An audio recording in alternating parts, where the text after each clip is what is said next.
Now to take a wider look at the issue of gay rights in Africa, we're joined by Michael Heflin. He's the director of the Lesbian, Gay, Transgender and Intersex Rights Initiative at the Open Society Institute, and he joins us from Washington. Thank you very much for being with us. Thank you for having me on the show. So we just heard that homosexuality is illegal in Malawi. Are anti-gay laws the norm on the African continent, and can you give us some examples of how they're enforced? Certainly, absolutely. Unfortunately, the example in Malawi is very common in Africa. There are 31 African countries that still criminalize homosexual conduct. And there are efforts to even introduce more onerous criminal statutes in a number of countries that have come up over the last couple of years. For example, many of your viewers will know about Uganda, where a statute already exists that criminalizes homosexual conduct, but even a worse statute is currently being considered.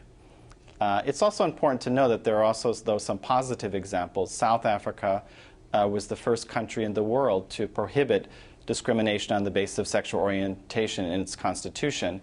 And again, even though a lot of African countries retain these statutes, there are also efforts underway to reform statutes in the positive direction in a number of African countries. Do you think that homosexuals are more stigmatized, if you like, in Africa than other parts of the world?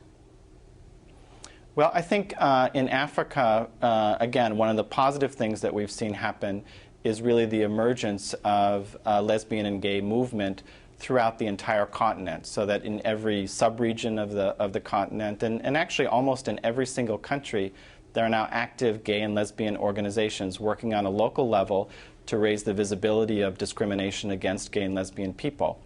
I think in part because of that growing visibility, more conservative elements of society have also begun to react, and there's been a kind of backlash. And so more conservative individuals in society are calling on their governments to do something about this growing visibility of gay and lesbian people, transgender people in African countries.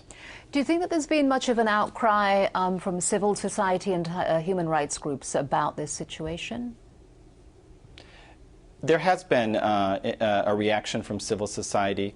It's been a trend, you know, it's very true that many of the gay and lesbian groups that exist are very new organizations, some of them just a few years old, and they've often been very isolated from other groups in civil society, even other human rights organizations.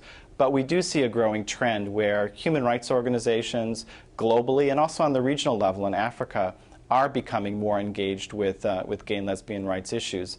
In the example of Uganda, one of the really positive things that we've seen is the emergence of a local coalition, not just of gay and lesbian groups, but women's organizations, human rights organizations that are working together on a local level to oppose this really terrible piece of legislation that's currently being considered. Okay, Mr. Heflin, thank you very much for joining us. Thank you.